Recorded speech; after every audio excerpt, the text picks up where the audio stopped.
CH-23 Aarav का fire burst. Fire burst. जैसे ही आरव ने जादुई मंत्र पढ़े उसका पूरा ऑरा बदलने लगा। वो एकदम कॉन्फिडेंट लग रहा था। आरव की पूरी बॉडी से एक तेज निकलने लगा था और इसकी एनर्जी वहां खड़े सभी लोग महसूस कर पा रहे थे। फायर एलिमेंट की गर्माहट सभी को फील हो रही थी। आरव ने जैसे ही सारे स्टार्स को एक दूसरे से लिंक किया वैसे ही 5 स्टार पाथ बनने लगा और उसकी बॉडी के चारों तरफ फ्लेम्स दिखाई दे रहे थे। फायर एलिमेंट की पावर और उसका कलर दोनों ही बहुत स्ट्रांग थे। गो! आरव ने जैसे ही ये कमांड दी, फ्लेम उसके हाथ से निकलकर टारगेट की तरफ एक खूंखार जानवर की तरह जाने लगे। पूरे टेस्ट ग्राउंड में आरव के हाथ से निकली वो फ्लेम्स छोटे छोटे उल्कापिंड के जैसे दिखने लगी, जो सरसराते हुए सीधे इंसान जैसे दिखने वाले पपट में जा लगी। बर्न! आरव ने अपने हाथ से कमांड दी और कुछ ही पलों में वो सभी स्कारलेट फायर उस पपट के अंदर से बाहर निकले और जलने लगे। जितना ज्यादा वो पपेट जल रहा था उतना ही खतरनाक वो दिखने में लग रहा था। उस आग ने महज कुछ ही सेकंड्स में पूरे पपेट को जलाकर राख कर दिया। इन फ्लेम्स का रिफ्लेक्शन आरव के चेहरे पर पड़ रहा था। आरव उसे देखकर स्माइल कर रहा था और उसका कॉन्फिडेंस अभी आसमान छू रहा था। ये तो थी आरव की फायर बर्स्ट की पावर, जिसका कंट्रोल उसके पास था। ये कितनी खतरनाक थी ये तो किसी को बताने की जरूरत ही नहीं थी। अपना टेस्ट खत्म करके आरव पीछे मुड़ा। आरव का टेस्ट देखकर वहां खड़े हर एक इंसान के पैरों तले जमीन खिसक गई थी। टीचर्स, स्टूडेंट्स, डायरेक्टर्स अभी आरव के पिछले टेस्ट के रिजल्ट्स पर भरोसा नहीं कर पा रहे थे और उसने फिर एक नया पटाखा फोड़ दिया था। आरव ने इतना स्मूथ फायर बर्स्ट परफॉर्म किया जो अभी तक किसी भी स्टूडेंट ने नहीं किया था। उसमें कोई भी हिचकिचाहट, नर्वसनेस या डर नहीं था। साथ ही साथ उसने जिस स्पीड से अपना टेस्ट परफॉर्म किया था वो तो आदित्य से भी कई गुना ज्यादा था। उसका फायर बर्स्ट आदित्य के फायर बर्स्ट से बहुत ज्यादा खतरनाक था और इसलिए आरव का फायर बर्स्ट देखने के बाद लोगों के रिएक्शन बहुत ज्यादा इंटेंस थे। न सिर्फ आरव ने एक ही बार में सबके सामने अपनी पूरी इमेज को बदल दिया था, बल्कि सबके मन में अपने लिए बहुत रिस्पेक्ट भी कमा ली थी। प्लीज अपने रिजल्ट्स दीजिए, आरव ने वहां खड़े हैरान एग्जामिनर्स की तरफ देखते हुए पूछा। ए, बी, ए। तीनों एग्जामिनर्स ने बिना समय लिए ही रिजल्ट्स दे दिए। जैसा कि सबको लग रहा था आरव के ग्रेड्स आदित्य से ज्यादा निकले। आदित्य इतने गुस्से में था कि उसे लग रहा था कहीं उसे हार्ट अटैक ना आ जाए। अगर ऐसा ही चलता रहा तो वो सांस भी नहीं ले पाएगा। ऐसा कैसे हो सकता है? आदित्य ने कहा। ऐसा होना तो उसके प्लान में कहीं भी नहीं था।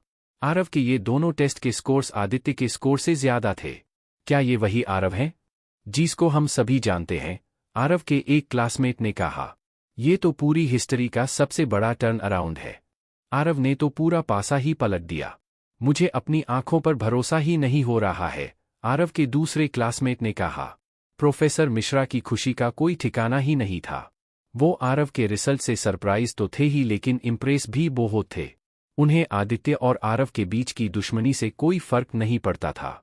उन्हें सिर्फ इतना पता था कि उनकी क्लास में एक और एस ग्रेड वाला स्टूडेंट आ गया है और उसके एक्टिवेशन टेस्ट के ग्रेड्स भी सबसे हाई है। अगर मैं सही सोच रहा हूं तो क्या मेरी क्लास पूरे स्कूल में नंबर 1 पर आ जाएगी है? प्रोफेसर मिश्रा ने मन में सोचा। कहा, उन्हें लग रहा था कि उनकी क्लास लास्ट आएगी, लेकिन अब देखो उनकी क्लास तो एकदम टॉप पर थी। ये लास्ट से फर्स्ट तक का सफर नहीं था, फर्स्ट से अर्श तक का सफर था। ये प्रोफेसर मिश्रा के लिए किसी सपने से कम नहीं था।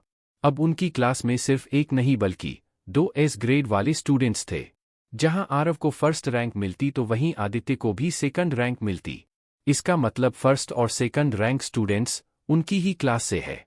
इससे तो उन्हें प्रमोशन भी मिल सकता था। बिल्कुल जैसा कि हमने एक सिंह फैमिली के मेंबर से एक्सपेक्ट किया था।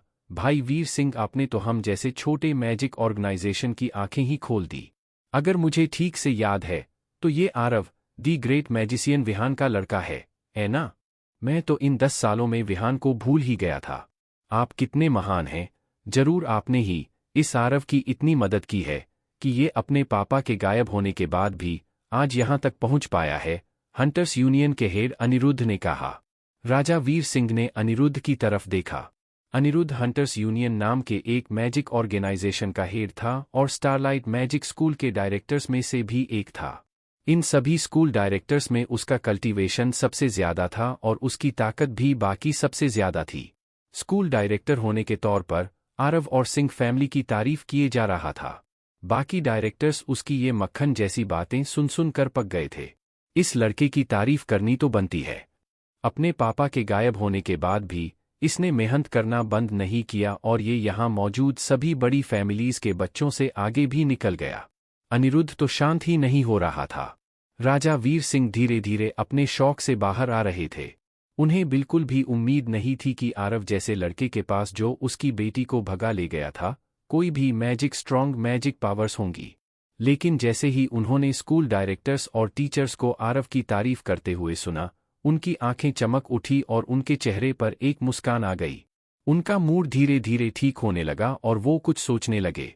समायरा कई सालों से सिंह फैमिली का नाम सबके सामने ऊंचा करके तो रखी हुई है, लेकिन फैमिली की बाकी ब्रांचेस को भी सपोर्ट और रिसोर्सेज की ज़रूरत थी और इस सपोर्ट और रिसोर्सेज की मदद से वो फैमिली में पावर इकट्ठा कर सकते थे।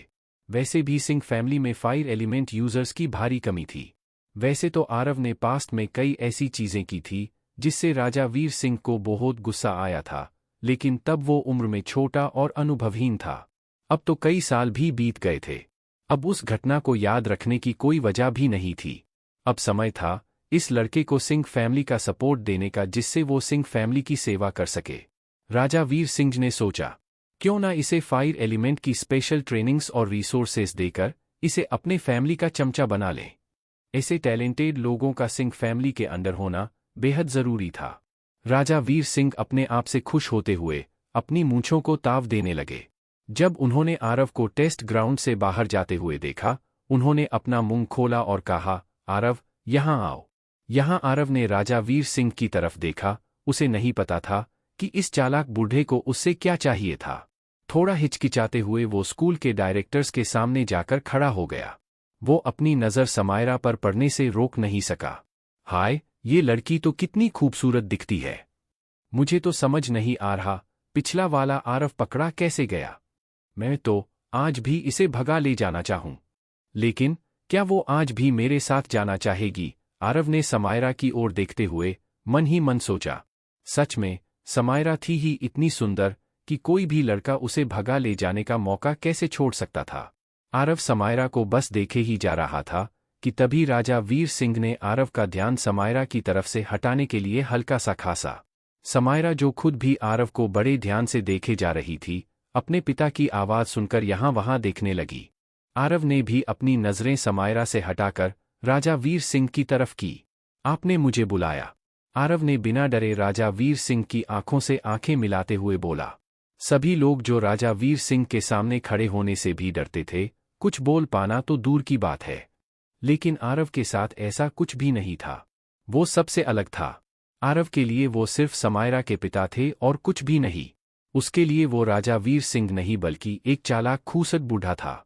हमारे सिंह फैमिली को कुछ समय पहले फायर एलिमेंट के कल्टीवेशन रिसोर्सेस मिले थे, लेकिन सिंह फैमिली में ज़्यादातर लोग आइस एलिमेंट यूजर्स हैं, इसलिए उनका कोई यूज़ नहीं हो पाता और तुम्हारा फायर एलिमेंट टैलेंट भी काफ़ी अच्छा है। तुम्हारे इतने पावरफुल कल्टीवेशन से तो मैं सरप्राइज्ड हूँ, लेकिन तुम्हारे एक्टिवेशन स्किल्स भी बहुत एक्यूरेट हैं। इसलिए मैं ये फैमिली रिसोर्स और स्पेशल ट्रेनिंग्स तुम्हें देना चाहता हूँ। अब से तुम अपने स्कूल में बाद मेरे बड़े बेटे के साथ मैजिक कल्टीवेट करने की ट्रेनिंग करोगे। फिर देखना कुछ ही समय में तुम कितने अच्छे मैजिशियन बन जाओगे। राजा वीर सिंह ने अपनी मूंछों को ताव देते हुए कहा। उन्होंने ये सब बातें वहां खड़े सारे लोगों के सामने कही थी। किसी को भी भरोसा नहीं हो रहा था कि आरव जैसे लड़के को राजा वीर सिंह अपने फैमिली रिसोर्सेस और स्पेशल ट्रेनिंग देने की बात कर रहे थे। राजा वीर सिंह के हिसाब से अगर वो उनकी बात मान लेता तो उसको भी सोसाइटी में इज्जत मिलती। वो आरव की माँ के हालात जानते थे और इसलिए उन्हें उसका फैमिली बैकग्राउंड भी पता था। मेरी फैमिली के शिष्य दिन रात कोशिश करते हैं कि वो मुझे अपनी मैजिक एबिलिटीज़ दिखा सके, जिससे मैं उन्हें पूरा सपोर्ट करूं, उन्हें फैमिली रिसोर्सेज दूं, लेकिन मैं उनकी तरफ देखता भी नहीं हूं। लेकिन ये आरव, ये तो हमारी फैमिली का शिष्य भी नहीं है। मेरा उसे ये मौका देना उसके लिए एक बहुत बड़ा जैकपॉट होगा। बस अब ये इतना समझदार हो और इस मौके को अपने हाथ से ना जाने दे। नहीं तो इसके बाप की तरह ही ये सोसाइटी इसे भूल जाएगी और ये इसी तरह एक गरीब की जिंदगी जिएगा। राजा वीर सिंह ने अपने मन में कहा, हर सोसाइटी में कुछ लोग होते हैं जो दूसरों से अलग होते हैं। आरव भी वही था। राजा वीर सिंह सिंह फैमिली के हेड और इस शहर के राजा थे। वो सिर्फ अपनी फैमिली के मैजिशियन के बारे में ही नहीं सोच सकते थे। उनके लिए ऐसे टैलेंटेड स्टूडेंट्स को सपोर्ट करना भी जरूरी था ताकि वो इन्हें अपना कर्जदार बनाकर अपने लिए कुछ भी करवा सके। बड़े भाई वीर सिंह, लेकिन ऐसा कैसे हो सकता है?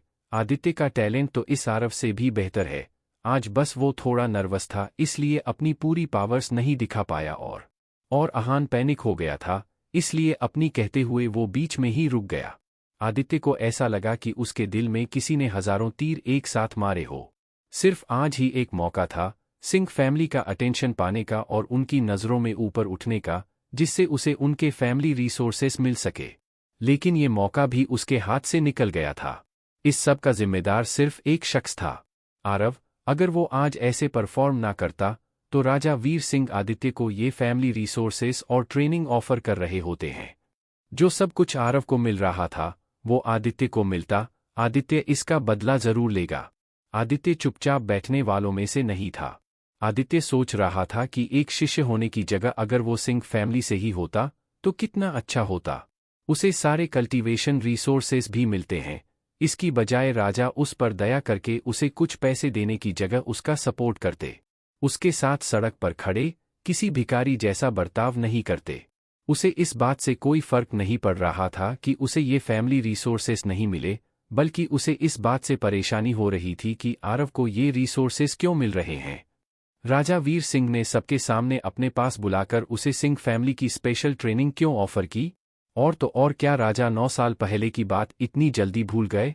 आरव ने उनकी प्यारी बेटी समायरा के साथ भागने की कोशिश की थी और उसके बाद भी वो उस इंसान को ये सब ऑफर कर रहे हैं।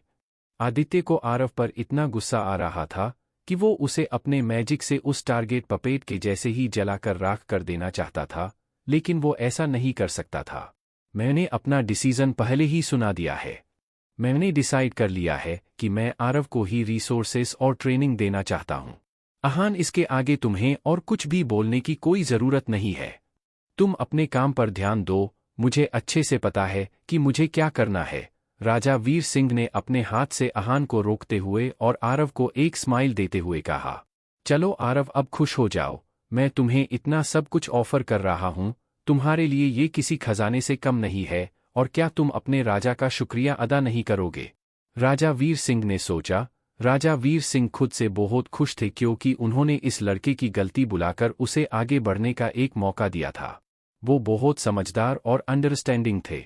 वहां खड़े हुए सभी स्टूडेंट्स राजा वीर सिंह की तारीफ कर रहे थे। वो उनसे बेहद इम्प्रेस थे। वो सारे स्टूडेंट्स आरव को बेहद लकी मान रहे थे। आखिर हर स्टूडेंट को राजा वीर सिंह से इतने सारे ऑफर्स जो नहीं मिलते। अपने पास्ट में आरव एक ऐसा नॉर्मल लड़का था जिसे कोई भी नहीं पहचानता था। उसके खुद की कोई पहचान नहीं थी और अगर कोई उसे जानता भी था तो सिर्फ एक पनौती के नाम से। लेकिन आज सिर्फ कुछ ही पलों में वो एक लूजर से मिस्टर परफेक्ट बन गया था और सभी लड़कियों का ड्रीम बॉय भी। आरव कुछ सोच रहा था, तभी वो अपनी ख्यालों की दुनिया से बाहर आया। उसे राजा वीर सिंह की ये बातें समझ नहीं आ रही थी। उन्होंने उसकी फैमिली के साथ कितना बुरा किया था। उन्हें सोसाइटी में किसी भी लायक नहीं छोड़ा था। आज अचानक ये बूढ़ा ऐसा क्यों कर रहा है? कुछ देर बाद आरव ने कहा, आपके दिमाग में कहीं पानी तो नहीं भर गया है? आपका दिमाग ठिकाने पर तो है ना, या नहीं? CH24 magic fight challenge. क्या कहा तुमने? राजा वीर सिंह को लगा कि उन्होंने कुछ गलत सुन लिया है। आरव ने वो नहीं कहा जो उन्हें लग रहा था। लोगों ने जब आरव के ये वर्ड सुने तो कुछ लोग एकदम कंफ्यूज तो कुछ शॉक हो गए। क्या दिमाग में पानी भर गया है?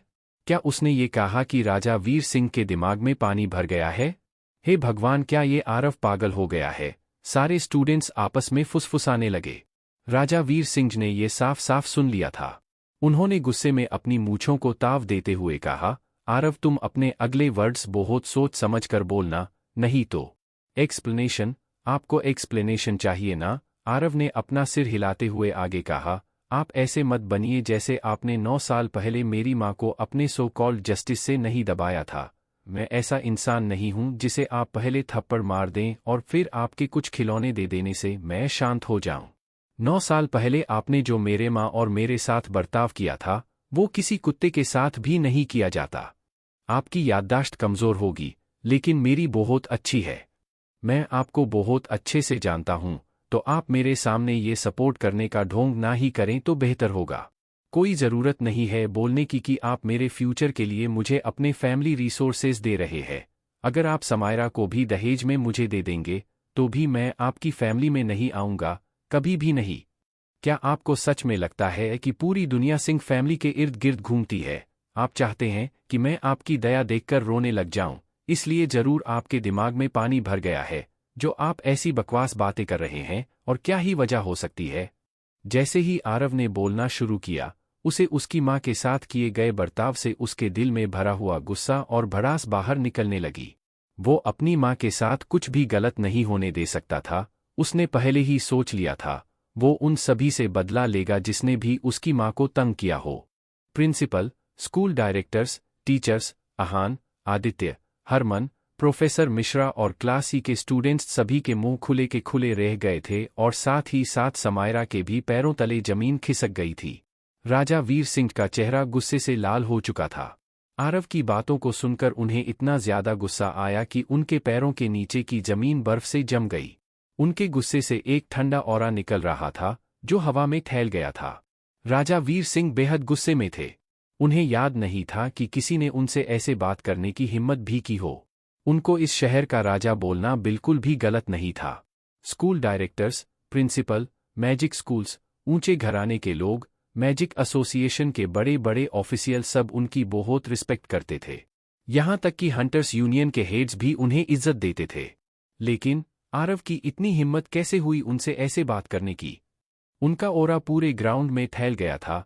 पूरे ग्राउंड में चारों तरफ जमीन पर बर्फ जमने लगी थी। रेत से भरे हुए मैदान अब पूरी तरह बर्फ में बदल गए थे और राजा वीर सिंह बिल्कुल इसके बीचों बीच में खड़े थे। वैसे तो मौसम गर्मी का था, लेकिन राजा वीर सिंह के ऑरा के कारण ऐसा लग रहा था जैसे ठंड आ गई हो। पूरा ग्राउंड आइस में बदल गया था। ये सीन देखकर सभी स्टूडेंट्स डर गए और डर के मारे चिल्लाने लगे। एक ही पल में पूरा ट्रेनिंग ग्राउंड आइस फ्लोर में बदल गया था और अभी तक तो राजा वीर सिंह ने मैजिक एक्टिवेट भी नहीं किया था। उन्होंने सिर्फ अपने ऑरा से ही पूरे ग्राउंड को बर्फ में बदल दिया था। इसी से पता चल रहा था कि उनका कल्टीवेशन कितना हाई है। राजा वीर सिंह, अपना गुस्सा काबू में कीजिए। ये एक स्कूल है और यहाँ ऐसे भी स्टूडेंट्स हैं जिनके पास कोई मैजिक एबिलिटीज नहीं है। स्कूल डायरेक्टर अनिरुद्ध, जो हंटर्स यूनियन के हेड है, उन्होंने कहा। जब अनिरुद्ध राजा वीर सिंह और आरव के बीच में खड़े हुए, तब उनकी पावर थोड़ी वीक हुई, लेकिन वहां खड़े स्टूडेंट्स अब भी इतना डरे हुए थे कि उन्हें सांस लेने में भी परेशानी हो रही थी। जब अनिरुद्ध उनके बीच में खड़े थे और बाकी लोग डर के मारे हिल भी नहीं पा रहे थे, तब मिस मीरा आगे चलकर आई। उन्हें सब कुछ बर्दाश्त था, लेकिन कोई उनके स्टूडेंट को चोट पहुंचाए ये उन्हें मंजूर नहीं था। वो राजा वीर सिंह के सामने कुछ भी नहीं थी, लेकिन वो किसी को भी अपने स्टूडेंट्स को चोट पहुंचाने नहीं दे सकती थी। आरव, तुम कितने बेशर्म हो! आखिर तुम कहना क्या चाह रहे हो? तुम्हें बात करने की जरा भी तमीज नहीं है। अभी के अभी राजा वीर सिंह से माफी मांगो, आहान ने गुस्से में कहा।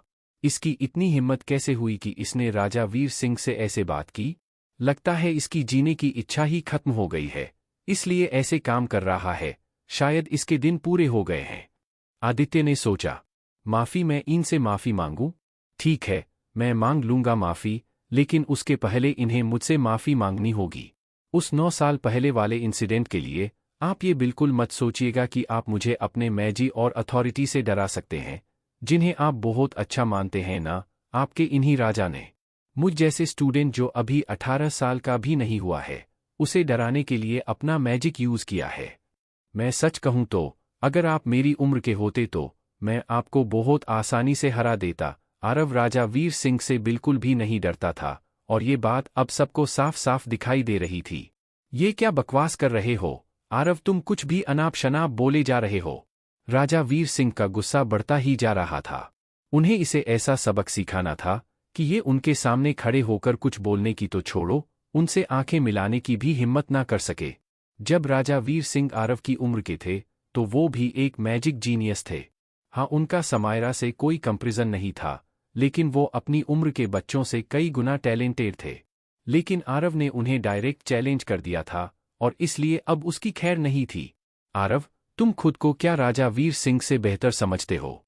अगर सिंह फैमिली के किसी भी मैजिशियन को तुम्हारे सामने खड़ा कर दे, तो वो तुम्हें पलक झपकते ही हरा देंगे, आहान ने आरव को डराते हुए कहा।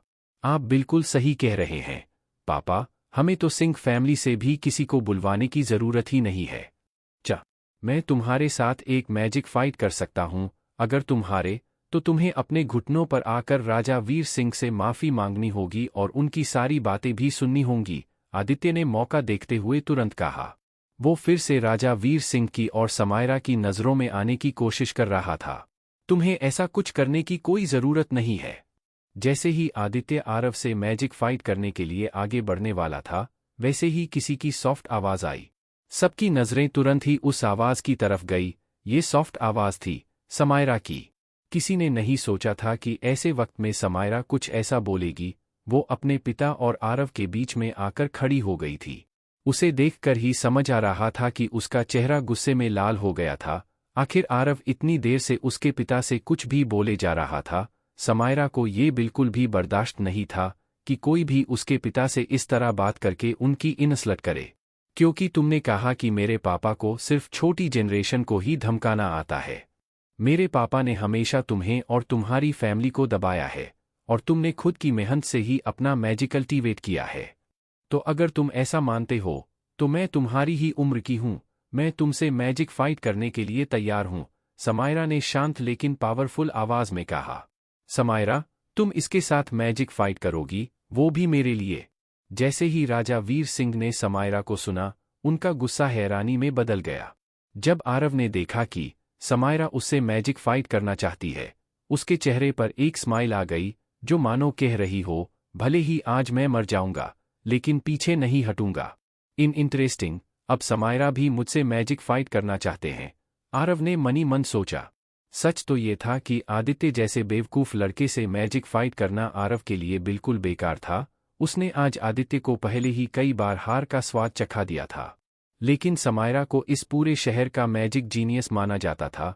वो तो देश की सबसे अच्छी मैजिक यूनिवर्सिटी सेलेस्टियल इंस्टीट्यूशन की स्टूडेंट भी थी, इसलिए उससे मैजिक फाइट करना आरव के लिए कहीं ज्यादा इंटरेस्टिंग था।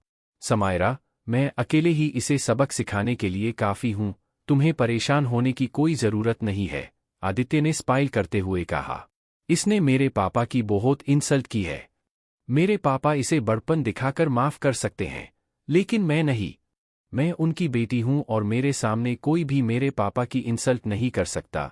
मैं इसे ऐसे नहीं जाने दूंगी, इसे मेरे साथ एक मैजिक फाइट करना ही होगी। समायरा ने जो कुछ भी कहा, उससे साफ दिख रहा था कि वो अपने पिता से कितना प्यार करती थी और उनकी कितनी इज्जत करती थी। वाह समायरा, आपने बिल्कुल सही कहा। हमारा ये अच्छा कैरेक्टर ही हमें बड़ा बनाता है। हमारा बड़पन ही है जिससे हमें इतनी इज्जत मिलती है, जैसा कि हमने इस शहर की सबसे बड़ी मैजिक जीनियस से एक्सपेक्ट किया था। आप तो उससे भी ज्यादा समझदार निकली।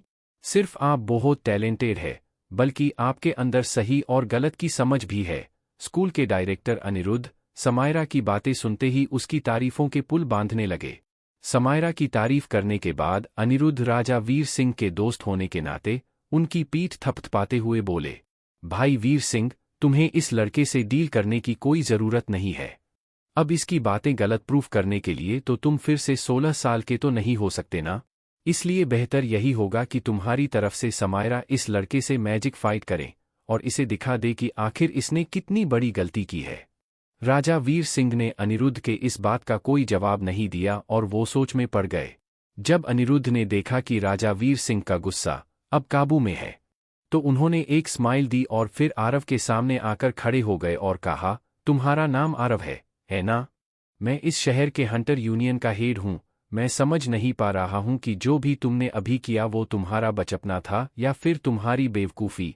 खैर, जो भी हो, तुम्हें राजा वीर सिंह से अपनी बदतमीजी के लिए माफ़ी मांगनी चाहिए। इन्होंने और इनकी फैमिली ने इस शहर के लिए जो कुछ भी किया है, हम सब में से कोई भी उसका एहसान नहीं चुका सकता, अनिरुद्ध ने आरव से कहा। मैं इनसे माफ़ी मांगू? ठीक है, मुझे कोई प्रॉब्लम नहीं है। मैं अपनी पूरी बॉडी को कांटों से ढककर इनसे माफी मांग सकता हूं, जो कि हमारे यहाँ राजा से माफी मांगने का एक ट्रेडिशनल तरीका है। लेकिन क्या ये सिंह फैमिली मेरी माफी के लायक है? आप इनसे पूछिए इन्होंने 9 साल पहले मेरी माँ से क्या क्या कहा था, क्योंकि अभी ये इस शहर के राजा माने जाते हैं। क्या इनका हम जैसी फैमिलीज की जिंदगी बर्बाद कर देना सही है? अगर आप किसी गरीब को चांटा मारते हैं तो उसकी इज्जत कम नहीं होती, लेकिन अगर वही गरीब इंसान आपसे बदला लेने के लिए आपको 2 चांटे मार दे तो आपकी इस सोसाइटी में कोई इज्जत नहीं रह जाती। आरव ने बिना किसी झिझक के कहा। ये सोसाइटी कानून से चलती है, यहाँ किसी के भी साथ कुछ गलत नहीं हो सकता। ऐसा कैसे हो गया? प्रिंसिपल ने आरव से कहा। ठीक है, अब चीजें यहाँ तक आ ही गई हैं तो हमें इसके साथ डील करने में ज्यादा मुश्किल नहीं होगी। हम लोग वैसा ही करते हैं जैसा समायरा ने कहा है। वो तुम्हारे साथ मैजिक फाइट करेंगे। अगर तुम हारे तो तुम्हें राजा वीर सिंह से माफी मांगनी पड़ेगी, और अगर समायरा हारी तो। अनिरुद्ध ने राजा वीर सिंह के गुस्से को देखते हुए अपनी बात अधूरी ही छोड़ दी। तभी राजा वीर सिंह ने गुस्से में कहा, समायरा कैसे हार सकती है? आपको इतना बकवास करने की जरूरत नहीं है। सिर्फ इतना बताइए कि आप इस मैजिक फाइट के लिए तैयार हैं या नहीं हैं। आरव ने राजा वीर सिंह को बेहद गुस्से में देखते हुए कहा। इज्जत सिर्फ तब नहीं मिलती जब कोई सिंह फैमिली से होता है, बल्कि तब ज्यादा मिलती है जब कोई गरीब इंसान जिसके पास कुछ भी ना हो वो कुछ बड़ा करके दिखाता है। इन्हें लग रहा था कि मैं इनके ऑफर्स एक्सेप्ट कर लूंगा। आरव ने सोचा। आरव अपनी मिलों यादों से उन चीजों को नहीं भुला पा रहा था जो राजा वीर सिंह ने उससे 9 साल पहले कही थी। उन्होंने उससे ऐसे बात की थी जैसे वो किसी गली के कुत्ते से बात कर रहे हो। अगर राजा वीर सिंह ये सोच रहे थे कि आरव उनकी बात सिर्फ इसलिए मान लेगा क्योंकि वो उसे रिसोर्सेस और ट्रेनिंग का लालच दे रहे हैं, तो वो बिल्कुल गलत थे। आरव आदित्य और हरमन जैसा नहीं था। जहां तक सवाल था राजा से ऐसे बात करने का, तो वो उसके लिए बिल्कुल नॉर्मल था। 9 साल पहले भी आरव के लिए राजा सिर्फ एक खूसट बूढ़ा था, तो अब 9 साल बाद कुछ क्यों बदलता? वो उनसे भी नहीं डरता था। जब किसी को सांप एक बार काट ले है तो वो कई सालों तक रस्सी से भी डरता है। आरव इस कहावत को बहुत अच्छे से जानता था और उसने इससे सीख भी ली थी। अगर कोई सांप उसे काटेगा तो वो उसे रस्सी समझकर फेंक देगा। जब आप किसी की नज़रों में पहले से ही कमज़ोर है तो क्या फर्क पड़ता है? आपको तो पता है कि वो आपकी जिंदगी बर्बाद करके ही दम लेगा, तो आप कम से कम अपने मन की शांति के लिए उनको कुछ गालियां तो सुना ही सकते हो। आरव ने मन ही मन खुश होते हुए सोचा। भाई वीर सिंह, क्या आप हमारी बात से सहमत हैं? अनिरुद्ध ने एक बिचौलिए का काम करते हुए पूछा। स्कूल के सभी लोगों ने आरव और राजा वीर सिंह का आर्गुमेंट सुना था। अगर ये लड़ाई मैजिक फाइट से खत्म हो सकती थी तो वही एक बेस्ट ऑप्शन था। अगर आरव जैसे स्टूडेंट को स्कूल से निकालने की नौबत आ जाती तो स्कूल एक मैजिक जीनियस को खो देता। स्टारलाइट मैजिक स्कूल में फर्स्ट रैंक मिलने का मतलब था कि वो बेशक एक बहुत अच्छा स्टूडेंट था। मेरा गोद लिया हुआ बेटा सिद्धार्थ तुम्हारे उम्र का ही है।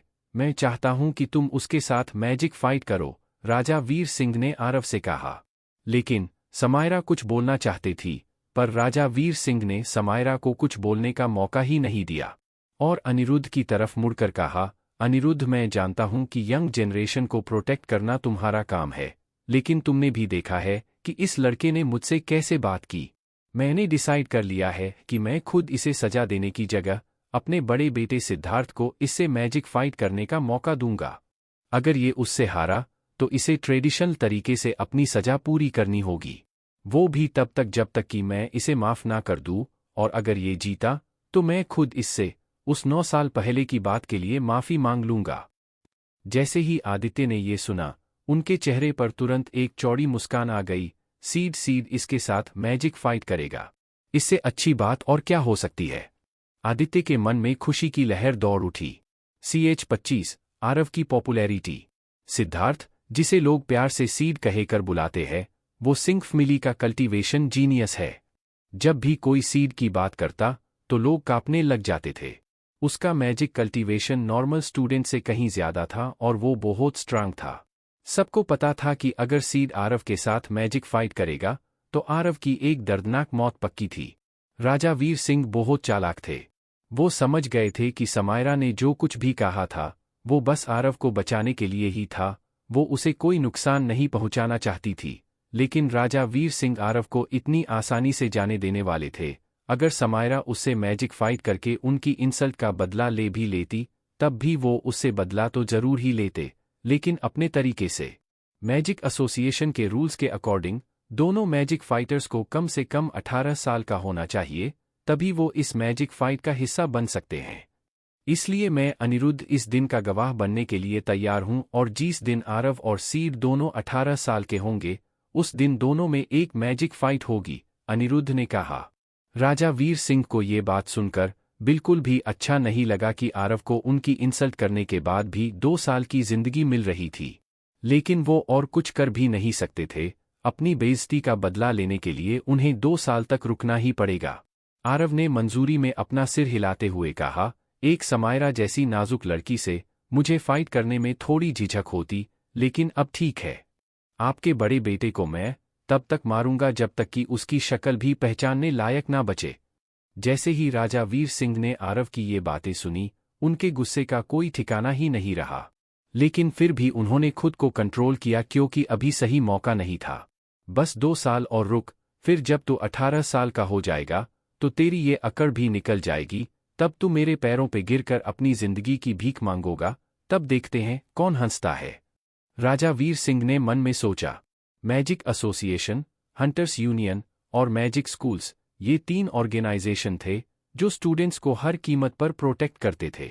लेकिन जैसे ही कोई भी स्टूडेंट 18 साल का होता था तो उसे अडल्ट माना जाता था, और ऐसे स्टूडेंट्स को अपने किए गए एक्शंस की रिस्पॉन्सिबिलिटी भी खुद ही लेनी पड़ती थी। इस समय राजा वीर सिंह को आरव से बदला लेने के लिए उसके जितना नीचे गिरने की जरूरत नहीं थी, क्योंकि जब आरव 18 साल का हो जाएगा तब सीड उसे जिंदगी और मौत का खेल दिखाने ही वाला था। राजा वीर सिंह इतना गुस्सा हो गए थे कि वो तुरंत स्कूल छोड़कर चले गए। प्रिंसिपल और स्कूल डायरेक्टर्स भी उनके साथ ही चले गए थे। लेकिन स्कूल से जाते वक्त समायरा ने आरव की तरफ देखा। वो उससे कुछ कहना तो चाहती थी, लेकिन उसे समझ नहीं आ रहा था कि क्या कहे, इसलिए वो बिना कुछ कहे ही वहां से चली गई। आरव को पता था कि समायरा उसकी मदद करने की कोशिश कर रही थी। समायरा का इस मैटर को हैंडल करना राजा वीर सिंह के हैंडल करने से कहीं बेहतर था, क्योंकि राजा वीर सिंह के लेवल का आदमी तब तक आरव और उसकी फैमिली को नहीं छोड़ता जब तक कि वो बर्बाद नहीं हो जाता। लेकिन जैसे ही आरव ने इस बात को समझा, राजा वीर सिंह भी बहुत पहले ही समायरा के प्लेन्स को भांप गए थे। राजा वीर सिंह जानते थे कि समायरा आरव को कभी भी नुकसान नहीं पहुंचाएगी, और इसलिए उन्होंने ये काम करने के लिए अपने बड़े बेटे सीड को चुना, जिसे सिंह फैमिली का सबसे अच्छा कल्टीवेशन करने वाला मेंबर माना जाता था। इसके साथ ही साथ सीड राजा वीर सिंह की सारी बातें मानता था, और अगर राजा वीर सिंह चाहते कि सीड मैजिक फाइट में आरव को मार दे, तो सीड उसे बिना किसी हिचक के मार देगा। जैसे तैसे माहौल अब शांत हो रहा था और सब कुछ धीरे धीरे नॉर्मल हो रहा था। सभी स्टूडेंट्स अभी भी शॉक थे और आरव की तरफ देखे जा रहे थे। एक दिन में ही वो एक डिवाइन स्टूडेंट बन गया था, और उसने सिंह फैमिली से दुश्मनी भी मोल ले ली थी। किसी को भी समझ नहीं आ रहा था कि वो कैसे रिएक्ट करे। ये आरव तो बिल्कुल ही पागल है। दुश्मनी की तो किससे की, इस शहर की सबसे पावरफुल सिंह फैमिली से, जो अपने एक इशारे पर कुछ भी करवा सकते थे। यहां तक कि स्टारलाइट मैजिक स्कूल को भी खरीद सकते थे। पूरे स्कूल में इसी तरह की बातें चल रही थी। हालांकि आरव की आज की परफॉर्मेंस ने सबको सरप्राइज कर दिया था, लेकिन इसका मतलब ये बिल्कुल भी नहीं था कि वो शहर के सबसे पावरफुल इंसान से दुश्मनी मोल ले। अगर वो राजा वीर सिंह के ऑफर्स एक्सेप्ट कर लेता तो अपनी लाइफ में कितना कुछ पा सकता था, लेकिन ऐसा ना करके उसने खुद ही अपनी इज्जत कम कर ली थी। इस शहर में कौन सिंह फैमिली को नहीं जानता था। सबको बखूबी मालूम था कि अगर कोई सिंह फैमिली से दुश्मनी कर लेता तो वो इस शहर में रहने के लायक भी नहीं बचता। आरव आखिर ऐसा क्यों था? क्या जरूरत थी उसे राजा वीर सिंह की ऑफर्स को ठुकराने की? चलो एक पल को ऑफर्स ठुकराए तो ठीक, लेकिन उन्हें अपना दुश्मन क्यों बना लिया? बड़े भाई आरव, आप तो बहुत कुल हो। हम तो राजा वीर सिंह से इतना डरते हैं कि उनके सामने खड़े होने की भी हिम्मत ना करें, और आप तो उन्हें बार बार खुशर बूढ़ा बुला रहे थे। वैसे तो कई और लड़के भी उन्हें यही बुलाते हैं, लेकिन उनके सामने ये बोलने की तो क्या, खड़े होने की भी हिम्मत नहीं करते। लकी एक बहुत ही शर्मीला लड़का था और वो हर किसी से बात नहीं करता था, लेकिन आरव को वो अपने बड़े भाई की तरह ही मानता था। बचपन में आरव अपने एरिया के बच्चों का राजा था। उसकी एक आवाज़ पर पूरे एरिया के बच्चे भागे दौड़े चले आते थे। यहाँ तक कि आदित्य का चमचा हरमन भी उसके साथ ही खेलता था। सिर्फ उस 9 साल पहले के इंसिडेंट की वजह से हरमन आदित्य पर भरोसा करने लगा और बाकी बच्चों ने राजा वीर सिंह के डर से आरव के साथ खेलने की भी हिम्मत नहीं की। लकी आरव का सबसे अच्छा दोस्त था। चाहे आरव कुछ भी करे, लेकिन लकी हमेशा उसकी तारीफ ही करता था। तो फिर बताओ लकी, क्या तुम्हें लगता है समायरा मुझसे इम्प्रेस हो गई होगी? आरव ने अपनी एक आईब्रो उठाते हुए पूछा। सच कहूं तो मुझे ये तो नहीं पता कि वो आपसे इम्प्रेस हुई है या नहीं। आखिरकार वो बूढ़ा जो उसके बगल में खड़ा था, लकी ने जवाब दिया। आज मैं बहुत खुश हूं, मेरा दिन बहुत अच्छा जा रहा है। आज मैं कैफेटेरिया में जाकर एक्स्ट्रा रसमलाई खाऊंगा, आरव ने लकी के कंधे पर हाथ रख कर कहा। उसे अपनी पहली सक्सेस पर बहुत खुशी हो रही थी। भाई आरव, आपको आदित्य और उसके चमचे हरमन की शक्ल देखनी चाहिए थी, फिर तो आपकी खुशी 4 गुना और बढ़ जाती, लकी ने अंदर का गुस्सा निकालते हुए कहा। उस आदित्य के चमचे हरमन को इतनी मार पड़ी थी कि उसका मुंह हरा नीला हो गया था। हरमन ने लकी से शर्त लगाई थी कि आरव का मैजिक कल्टीवेशन 0 ही होगा, लेकिन उसकी किस्मत खराब थी, जो आरव डिवाइन स्टूडेंट बन गया। आदित्य के तो क्या ही कहने, वो पूरे टाइम सबके सामने अच्छा बनता रहा और आरव को नीचा दिखाने में उसने कोई कसर नहीं छोड़ी थी। लेकिन आखिर उसका क्या नतीजा निकला? आज आरव ने उसे उसकी असली जगह दिखा दी। वो सिंह फैमिली की स्पेशल ट्रेनिंग चाहता था, लेकिन उस खुशर बूढ़े ने तो उसकी तरफ देखा भी नहीं, बल्कि उसका पूरा ध्यान आरव पर था। सब लोग इसलिए भी शौक थे, क्योंकि जिन चीज़ों के पीछे आदित्य इतने दिनों से भाग रहा था, आरव ने उन्हें छोड़ने में 1 सेकंड भी नहीं लगाया और साथ ही साथ उस खुसट बूढ़े की इंसल्ट भी की। ये सभी बच्चों के लिए बेहद रिफ्रेशिंग था। लकी को समझ नहीं आ रहा था कि वो बूढ़ा आखिर आरव को वो सब ऑफर करते समय क्या सोच रहा था। 9 साल पहले वो आरव का गुस्सा पहले ही देख चुका था, लेकिन फिर भी उसने आज सब कुछ भुलाकर उसे लालच देने की कोशिश की थी। इधर आरव को लग रहा था कि आज दिन में कई बार राजा वीर सिंह का ब्लड प्रेशर बढ़ा होगा। भाई आरव, अगर उस खोसट बूढ़े ने सच में समायरा को आपके पास भेज दिया और फिर वही सब ऑफर किया, तब आप क्या करोगे? लकी ने पूछा। हाँ, बात तो तुम सही कह रहे हो, आरव ने कुछ सोचते हुए कहा। आपको भी लगता है कि आपके पास मॉरल्स नहीं है? लकी ने कहा।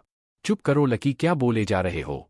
मैं तो सिर्फ इतना कह रहा हूं कि उस खुसट बूढ़े की माफी से मुझे कोई लेना देना नहीं है। उससे बेहतर तो यही होगा कि वो समायरा का हाथ मेरे हाथों में सौंप दे, आरव ने जवाब दिया। बड़े भाई, आपको दिन में सपने देखना बंद कर देना चाहिए। वो सीड बहुत ही एबनॉर्मल टाइप का इंसान है, वो बिल्कुल पागल है, कुछ भी कर सकता है। हम तो ये भी नहीं कह सकते कि आप 18 साल के होने के बाद अगले दिन का सूरज देख पाओगे भी या नहीं। फिर तो आप समायरा से शादी करने का सपना देखना छोड़ ही दो, आपका वो सपना हमेशा के लिए अधूरा ही रह जाएगा, लकी ने आरव से कहा, क्योंकि उसे आरव की बहुत फिक्र थी। सीड? हाँ, उस सीड को तो मैं इतना मारूंगा कि वो जमीन पर अपने दांत ढूंढता फिरेगा। इस मैजिक फाइट को जीतकर मैं समायरा का दिल भी जीत लूंगा, आरव ने उसे जवाब दिया। जहां वो राजा वीर सिंह से भी नहीं डरता था, तो उसके लिए उनके बेटे से मैजिक फाइट करने में कैसा डर? वो तो अब उसे अच्छा सबक सिखाने वाला था। उसके एक हाथ में फायर एलिमेंट की पावर थी, जो किसी को भी जलाकर राख कर सकती थी, तो दूसरे हाथ में समनिंग एलिमेंट की पावर, उसका बीस्ट किसी को भी कुछ ही सेकंड में मार सकता था। उसका सामना कर पाना किसी के लिए भी अब आसान नहीं था। एनुअल एग्जामिनेशन के फाइनल रिजल्ट्स अनाउंस कर दिए गए थे। जब उस बड़े ब्लैक बोर्ड पर स्टूडेंट्स ने आरव का नाम टॉप पर देखा, तो उन्हें अपनी आंखों पर भरोसा ही नहीं हो रहा था। सभी लोग आरव का नाम टॉप पर देखकर एकदम शॉक थे। ये आरव जैसा लड़का आखिर टॉप कैसे कर सकता है? उसके एग्जामिनेशन रिजल्ट से सभी लोग सरप्राइज भी हुए थे और इम्प्रेस भी। उसने सिर्फ क्लास एफ के समनिंग एलिमेंट यूजर विराट को ही नहीं, क्लास के टॉप स्टूडेंट आदित्य को भी पीछे छोड़ दिया था। आरव के ग्रेड को लेकर तो सभी लोग शॉक्ड थे ही, लेकिन उसका राजा वीर सिंह से सबके सामने बदतमीजी से बात करना और सिंह फैमिली के एक मेंबर को मैजिक फाइट में चैलेंज करना, वो भी सारे स्कूल सुपरवाइजर के सामने, काफी हिम्मत का काम था। कुछ ही समय में ये बातें पूरे स्कूल में फैल गई और सभी स्टूडेंट्स इसके बारे में बातें करने लगे। आरव तो रातों रात पूरे स्कूल में फेमस हो गया था। वो ना सिर्फ स्कूल का इकलौता डिवाइन स्टूडेंट बन चुका था, बल्कि पूरे शहर का सबसे निडर लड़का भी बन चुका था, जो राजा वीर सिंह से भी नहीं डरता था। आरव को स्कूल में हो रही गॉसिप से कोई फर्क नहीं पड़ रहा था। मेडिटेशन और मंत्र पढ़ने की प्रैक्टिस के अलावा वो सिर्फ खाता और सोता था। उसे और किसी भी चीज से कोई मतलब नहीं था। उसे सिर्फ अपना मैजिक कल्टीवेशन करना था, जिससे वो मैजिक फाइट को जीत सके।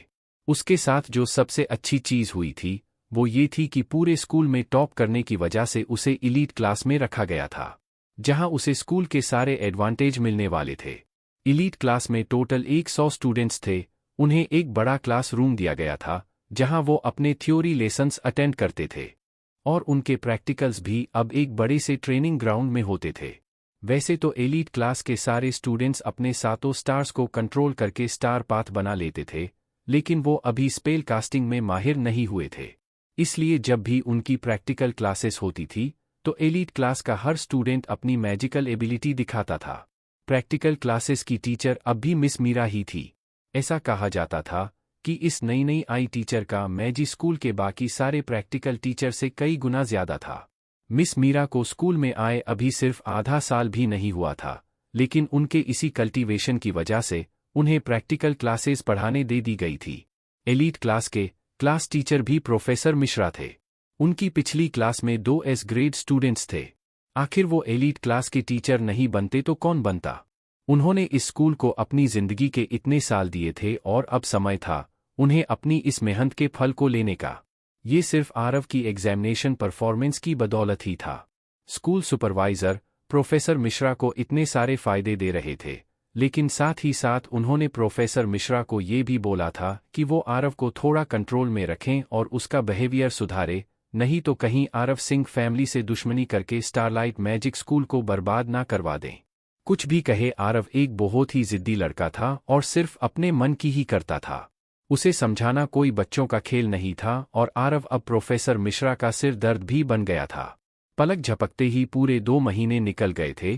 Class teacher professor Mishra elite class के बीच में खड़े होकर स्टूडेंट्स को शांत करने की कोशिश कर रहे थे। स्टूडेंट्स किसी वजह से बहुत एक्साइटेड थे। पूरी क्लास में हलचल हो रही थी। सारे स्टूडेंट्स एक दूसरे से बातें कर रहे थे। लेकिन ये स्टूडेंट्स आखिर इतने एक्साइटेड क्यों थे? इनके एक्साइटमेंट की वजह क्या थी? आज ही वो दिन था जब स्कूल एलीट क्लास के स्टूडेंट्स को star dust magic tools distribute करने वाला था। एलीट क्लास में होने का ये एक दूसरा फायदा था। उन्हें स्कूल के बेस्ट टीचर्स तो मिले ही थे, लेकिन अपना मैजिक कल्टीवेशन बढ़ाने के लिए उन्हें स्टार डस्ट मैजिक टूल्स भी मिलने वाले थे। इसलिए तो इस क्लास में स्कूल के टॉप स्टूडेंट्स चुने जाते थे। मैजिक एसोसिएशन और पुरानी मैजिक फैमिलीज के दूसरे लोगों से आगे होने की एक ये वजह थी, और दूसरी थी उनके पास बहुत सारी नॉलेज और कई जनरेशन का एक्सपीरियंस। एक और वजह थी कि उनके पास ये स्टार डस्ट मैजिक टूल्स थे। स्टार डस्ट मैजिक टूल हर पुराने मैजिक फैमिलीज के पास होता ही था, इसलिए ये एक आम मैजिशियन से आगे निकल जाते थे। एक आम मैजिशियन के पास स्कूल से मिली नॉलेज और एक्सपीरियंस तो होती थी, लेकिन स्टार डस्ट मैजिक टूल्स नहीं। ये एक मैजिशियन के मेडिटेशन करने के बाद होने वाली सारी थकान को दूर कर देता था। इससे उनका प्रैक्टिस और कंट्रोल करने का टाइम भी बढ़ जाता था। देखा जाए तो ये एक फ़ोन चार्जर जैसा था। जैसे फ़ोन की बैटरी खत्म होने पर उसे चार्ज किया जाता है, वैसे ही मेडिटेशन के बाद किसी स्टूडेंट की बैटरी डाउन होने पर ये उसे चार्ज कर देता था और उस स्टूडेंट की थकान दूर हो जाती थी। एलीट क्लास में पढ़ने के अलावा आरव के पास और कोई भी चारा नहीं था। उसकी फैमिली बहुत गरीब थी। ऐसा नहीं है कि उसके पास ये सब नहीं था, उसके पास भी अपने पापा को छोड़ी गई विरासत थी, लेकिन उसे भी उसके चाचा में बचपन में ही ले लिया था, तब जब उसे इन सब चीज़ों को बिल्कुल भी नॉलेज नहीं थी। इसलिए उसने एनुअल एग्जामिनेशन में इतना अच्छा परफॉर्म किया था, जिससे वो एलीट क्लास में जा सके और स्कूल के रिसोर्सेज का इस्तेमाल कर सके। उसकी किस्मत बहुत अच्छी थी जो उसे एग्जामिनेशन में फर्स्ट रैंक मिली थी। उसे अब स्कूल के सारे कल्टीवेशन रिसोर्सेज यूज करने का मौका मिलेगा, जिससे वो शांति से मन लगाकर अपना मैजिक कल्टीवेट कर पाएगा। स्टार डस्ट मैजिक टूल किसको कितने टाइम के लिए यूज करने को मिलेगा, ये उस स्टूडेंट की एनुअल एग्जामिनेशन रैंक पर डिपेंड करेगा। जिस स्टूडेंट के ग्रेड्स जितने ज्यादा होंगे, उसे उतने ज्यादा टाइम के लिए ये star dust magic tool use करने का मौका मिलेगा। CH26 आरव का पेंडेंट। सभी लोग ये बात याद रखें, हर 4 महीने में एक एग्जामिनेशन होगा और उसके रिजल्ट के बेसिस पर फिर से आप सभी को रैंकिंग दी जाएगी, फिर हम स्टार डस्ट टूल को उन रैंक के अकॉर्डिंग डिस्ट्रीब्यूट करेंगे। हाँ, एक बात और, इस वक्त आप एलीट क्लास के स्टूडेंट्स हैं, आपके पास वो एडवांटेज हैं जो कॉमन क्लास वाले स्टूडेंट्स के पास नहीं हैं।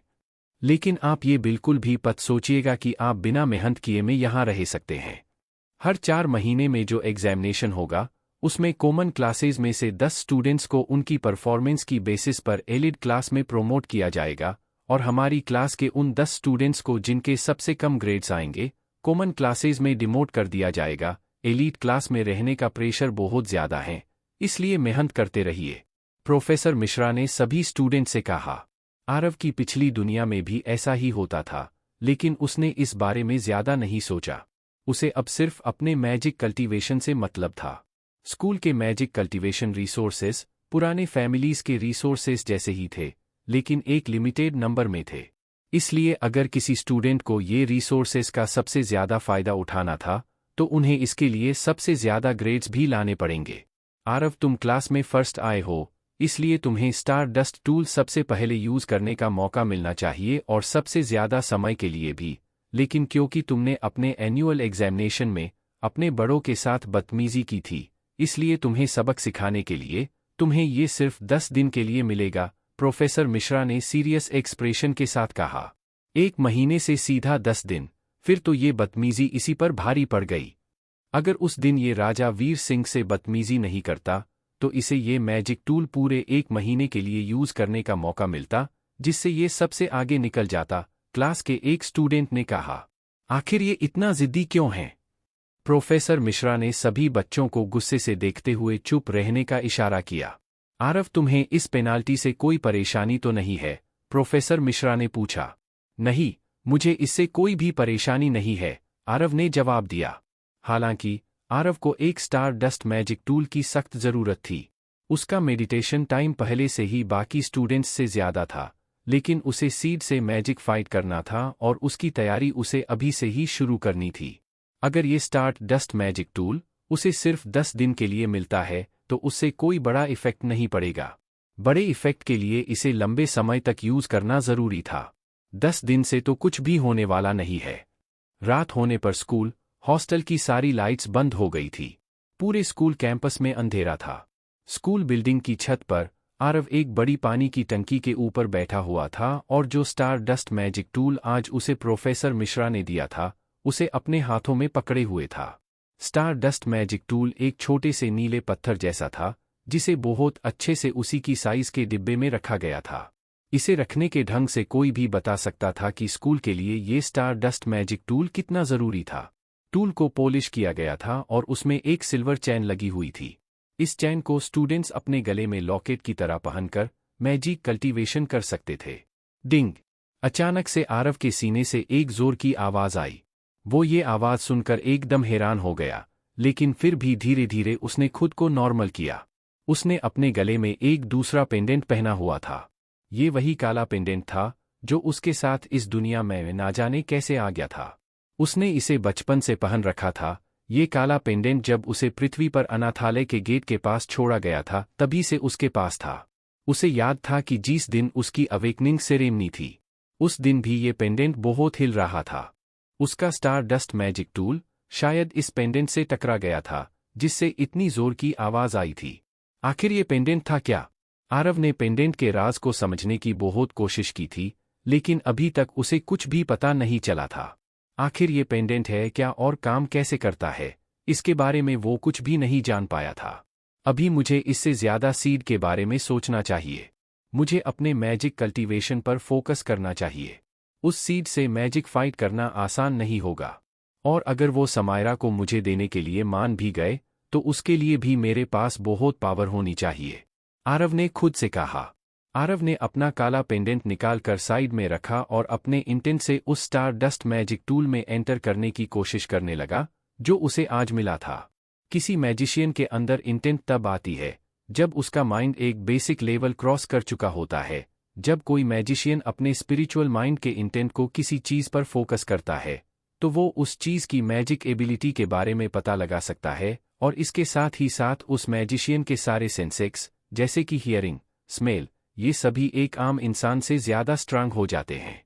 ये कितना अजीब है, इसमें तो कोई भी रिएक्शन नहीं हो रहा है। प्रोफेसर मिश्रा ने तो कहा था कि अगर हम इसमें अपनी इंटेंट से अंदर जाएंगे और अगर अपनी एक स्पिरिचुअल इम्प्रिंट इसमें छोड़ेंगे तो मैजिक टूल एक हीलिंग एनर्जी बॉडी में ट्रांसफर करेगा, जिससे पूरी थकान दूर हो जाएगी। आरव ने 2-3 बार कोशिश की, लेकिन उसे स्टार डस्ट मैजिक टूल से वैसा कोई भी रिस्पॉन्स नहीं मिला जैसा प्रोफेसर मिश्रा ने सबको समझाया था। क्या ऐसा कैसे हो सकता है भला? जैसे ही उसने अपने काले पेंडेंट को देखा तो उसे पता चला कि एनर्जी उसमें से ओवरफ्लो हो रही है।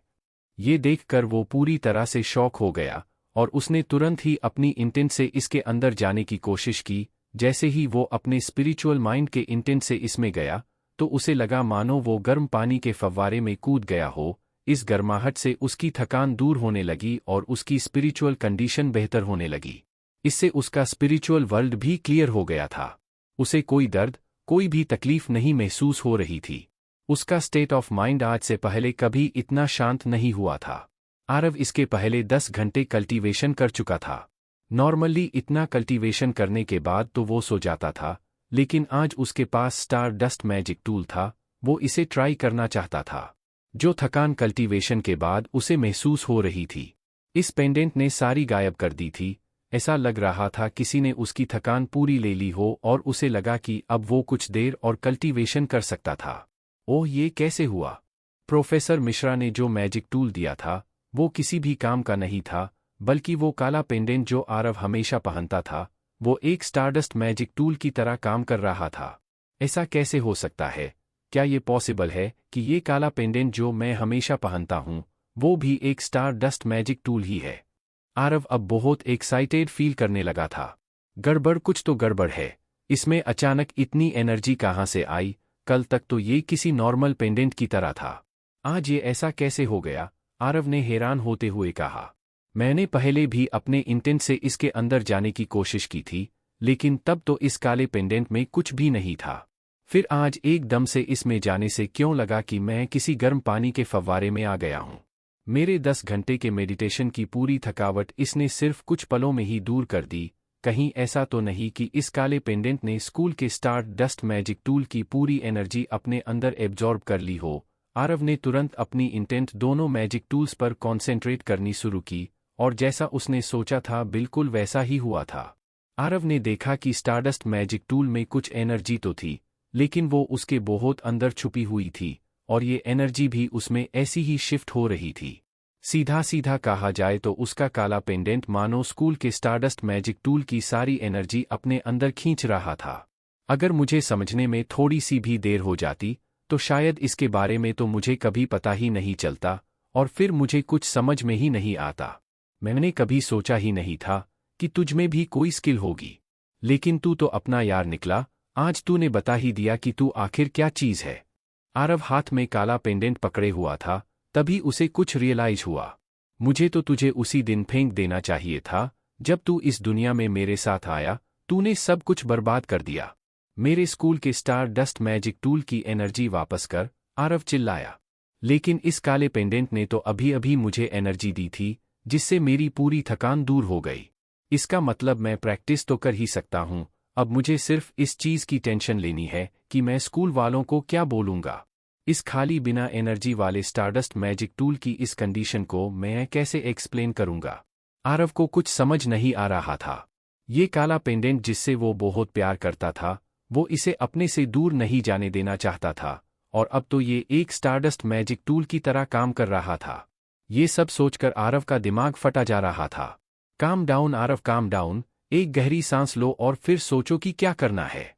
आरव ने खुद से कहा, मुझे जल्द ही इसके बारे में इंफॉर्मेशन पता करनी होगी, नहीं तो मेरे लिए बहुत परेशानी हो सकती है। वैसे भी यहाँ मेरे बहुत दुश्मन हैं, एक छोटी सी गलती भी मुझ पर बहुत भारी पड़ सकती है। आरव वहाँ कुछ देर बैठकर उन दोनों टूल्स को देखता रहा और उन्हें समझने की कोशिश करता रहा। फिर आरव ने कोशिश की कि वो उस काले पेंडेंट की एनर्जी को स्कूल के स्टार टूल में ट्रांसफर कर सके, लेकिन ऐसा कुछ भी नहीं हुआ। उस काले पेंडेंट में कोई भी हलचल नहीं हुई। आरव को समझ नहीं आ रहा था कि वो हंसे या रोए। सबसे बढ़िया बात तो ये थी कि कला पेंडेंट, जिसे वो बिल्कुल बेकार समझता था, वो एक बहुत अच्छा स्टारडस्ट मैजिक टूल था। लेकिन असली ट्रेजेडी तो ये थी कि स्कूल का स्टारडस्ट मैजिक टूल इस काले पेंडेंट की वजह से बर्बाद हो गया था। उसमें रत्ती भर भी एनर्जी नहीं बची थी। वो किसी नदी के साइड में पड़े हुए पत्थर जैसा ही था। वो अब एकदम बेकार हो गया था।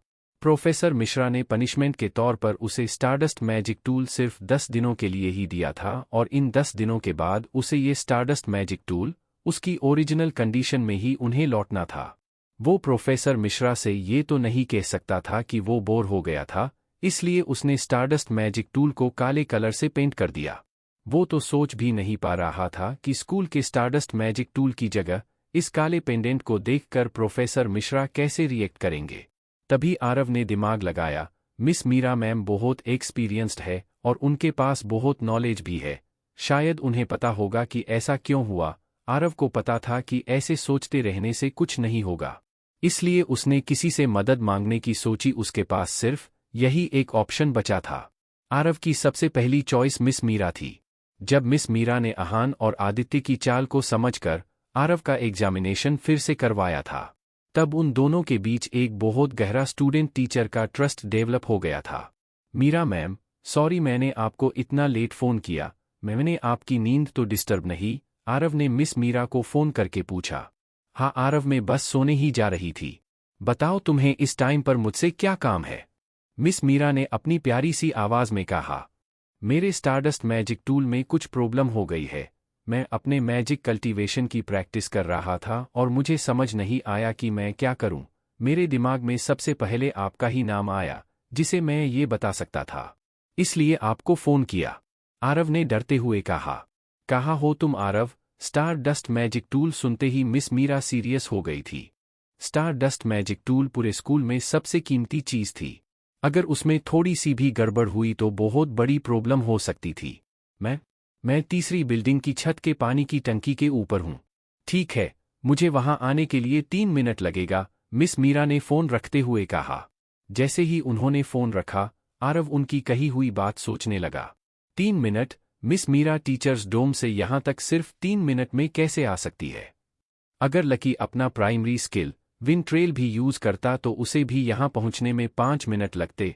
फिर मिस मीरा कैसे? और उन्हें यहाँ आने के लिए अपने कपड़े भी तो बदलने पड़ते। आरव अभी यही बातें सोच रहा था कि उसके पीछे एक हल्की सी हलचल हुई। ये आवाज़ धीमी थी। अगर आरव ध्यान से नहीं सुन रहा होता तो वो इसे नहीं समझ पाता। ये हवा में कोई बदलाव नहीं था और न ही कोई एलिमेंट का ऑरा था। लेकिन डराने वाली बात तो ये थी कि बिल्कुल भी आवाज़ नहीं हुई थी और मिस मीरा बहुत जल्दी आ गई थी। आरव, मिस मीरा की मीठी आवाज़ आरव के कानों में पड़ी। ये आप है ना मिस मीरा? आरव उनके इतने अचानक वहां आ जाने से डर गया था और टंकी से छत की तरफ देख रहा था। छत के पुराने वाटर पाइप्स पर चांद की रोशनी पड़ रही थी। वहीं पास अंधेरे में मिस मीरा खड़ी हुई दिख रही थी। सबसे पहली चीज जो आरव को दिखी वो थी मिस मीरा की परछाई, जो अब अंधेरे से बाहर आ रही थी। इसके तुरंत बाद आरव ने देखा कि मिस मीरा एक लंबा काले कलर का कोट पहने हुए थी और अब उसकी तरफ ही वो आ रही थी। ऐसा लग रहा था कि मिस मीरा किसी इनविजिबल दरवाजे से छत पर आई थी। उसने उन्हें दरवाजे से आते नहीं देखा था, जिसे देखकर आरव एकदम शॉक हो गया था। मैम, आपने ऐसा कैसे किया? ये कौन सी एबिलिटी है जिससे आप यहाँ इतनी जल्दी आ गई? आरव ने एक गहरी सांस ली। उसे तो मिस मीरा के कदमों की आवाज़ तक नहीं सुनाई दी थी। आखिर मिस मीरा टीचर्स डोम से इतनी जल्दी छत पर कैसे आ गई? आरव का सिर चकराने लगा था। आरव, क्या हुआ? तुम्हारे स्टार डस्ट मैजिक टूल को? मिस मीरा ने पानी की टंकी पर आते हुए पूछा। चांद की रोशनी में मिस मीरा बहुत खूबसूरत लग रही थी। वो तो मुझे समझ नहीं आ रहा। मैंने तो सब वैसे ही किया जैसे मिश्रा सर ने कहा था। मुझे नहीं पता क्या हुआ, लेकिन स्टारडस्ट मैजिक टूल की एनर्जी अचानक गायब हो गई और फिर क्या? आरव उन्हें सब कुछ बताने में झिझक रहा था। वो सोच रहा था कि वो मिस मीरा को अपने उस काले पेंडेंट के बारे में बताए या नहीं, क्योंकि वो इस दुनिया से नहीं था और उसे अब तक इस दुनिया के बारे में बहुत सी बातें नहीं पता थी जो उसके लिए मुसीबत खड़ी कर सकती थी।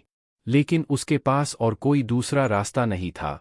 अगर वो इस काले पेंडेंट के बारे में मिस मीरा को नहीं बताता तो हो सकता था कि मिस मीरा उस पर भरोसा नहीं करती।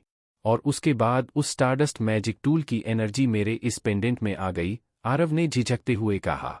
जो कुछ भी था आरव को मिस मीरा पर ट्रस्ट करके उन्हें सब कुछ बता देना ही सही लगा। अगर वो इस पेंडेंट के बारे में नहीं बताता तो मिस मीरा तुरंत उसका झूठ पकड़ लेती। CH27 practical experience. मतलब तुम ये कह रहे हो कि स्कूल से जो तुम्हें स्टारडस्ट मैजिक टूल दिया गया था उसकी एनर्जी तुम्हारे पेंडेंट में ट्रांसफर हो गई। मिस मीरा को इस बात पर भरोसा ही नहीं हो रहा था, इसलिए उन्होंने अपनी आंखें बड़ी करते हुए पूछा, हाँ ऐसा ही हुआ है। आरव ने अपना सिर हिलाते हुए कहा। ये पेंडेंट तुम्हारे पास कहाँ से आया? मिस मीरा ने सीरियल टोन में पूछा। ये पेंडेंट मुझे विरासत में मिला है, आरव ने कहा। मिस मीरा इस बात को सुनकर शांत हो गई और सोच में पड़ गई। आरव की आंखों में उन्हें सिर्फ सच्चाई ही दिख रही थी। क्या तुमने इस बारे में किसी और को कुछ बताया है? मिस मीरा ने आरव से पूछा। आरव ये सुनकर हैरान रह गया। ये तो बिल्कुल किसी इंडियन टीवी शो की तरह था, जहां किसी कीमती चीज को पाने के लिए मर्डर तक हो जाता है। इन सारी सिचुएशन को देखकर, इसे मौसम में, इतने अंधेरे में कुछ स्टूडेंट मैजिक पढ़ने का प्रेशर नहीं झेल पाते और वो स्कूल की छत से कूदकर अपनी जान दे देते हैं। लेकिन यहाँ कुछ भी टीवी शो के स्क्रिप्ट के अकॉर्डिंग नहीं हो रहा था। नहीं, अभी तक तो किसी को नहीं बताया, आरव ने मिस मीरा को जवाब दिया। अब मुझे सब कुछ अपनी किस्मत पर छोड़ना होगा, मैं और कुछ भी नहीं कर सकता। अगर मैंने मीरा मैम को समझने में कोई गलती की है और इन पर भरोसा किया है, तो जो भी बुरा मेरे साथ होने वाला है उसे मैं डिजर्व करता हूं। आरव ने मन ही मन सोच। तुम्हारा पेंडेंट भी एक स्टारडस्ट मैजिक टूल है, आखिरकार सस्पेंस को तोड़ते हुए मिस मीरा ने उससे कहा। क्या? ये भी एक स्टारडस्ट मैजिक टूल है? आरव उन्हें बहुत ध्यान से सुन रहा था। लेकिन जिस तरह के स्टारडस्ट मैजिक टूल हम नॉर्मली देखते हैं और जो हमारे स्कूल में है, ये उनसे बिल्कुल अलग है। ये एक growth type stardust magic tool है, मिस मीरा ने उसे सीरियस एक्सप्रेशन देते हुए कहा। Growth type stardust magic tool? अब ये क्या होता है? मैंने तो सिर्फ कॉमन ग्रेड और spirit grade stardust magic tool के बारे में सुना है।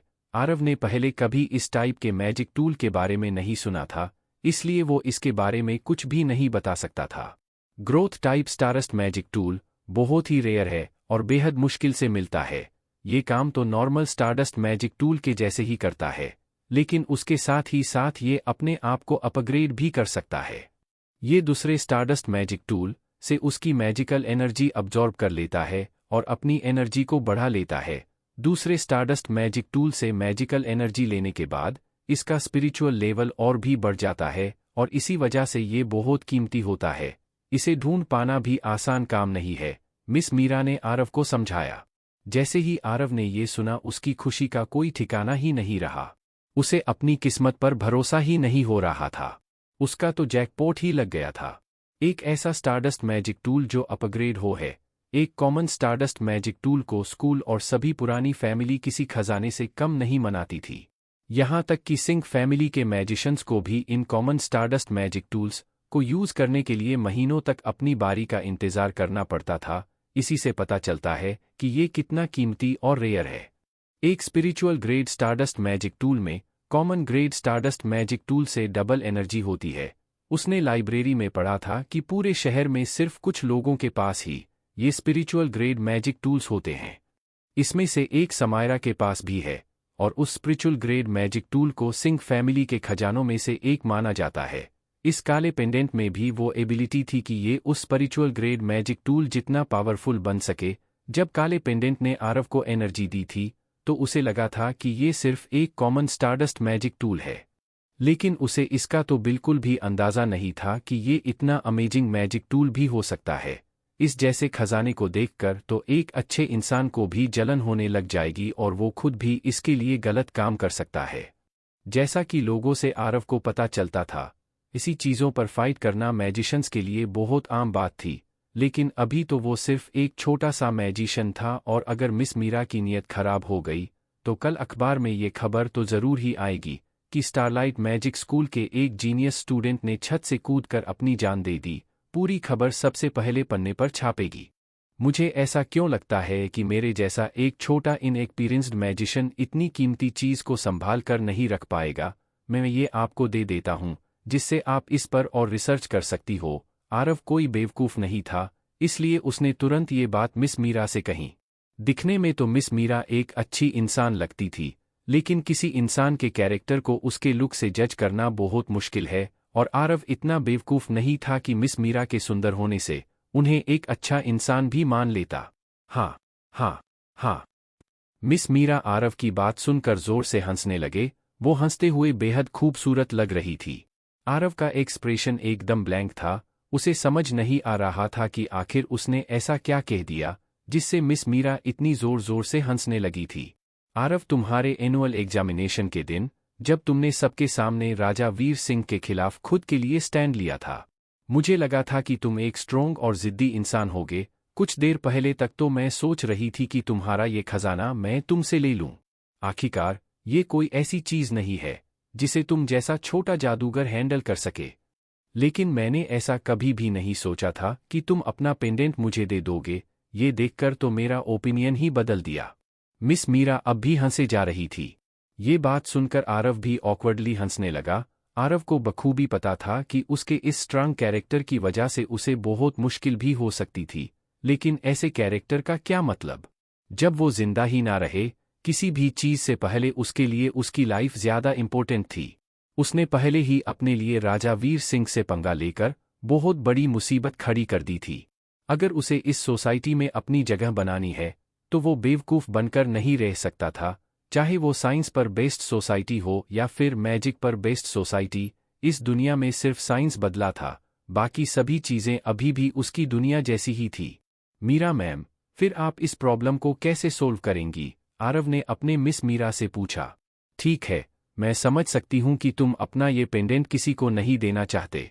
अच्छा हुआ तुमने इस बारे में मुझे बता दिया। अगर कोई और टीचर होता तो शायद इस पेंडेंट को तुमसे लेने के लिए तुम्हें नुकसान भी पहुंचा सकता था, ताकि वो बाकी लोगों से पावरफुल हो जाए। मिस मीरा की स्माइल अब चली गई थी और वो अब सीरियस हो गई थी। ये सुनकर आरव की आंखें चमक गई। उसे ये समझ आ गया था कि उसका लिया हुआ डिसीजन सही था। मिस मीरा उन बाकी टीचर्स से अलग थी जो बाहर से तो बहुत अच्छे बनते हैं लेकिन अंदर कुछ और ही होते हैं।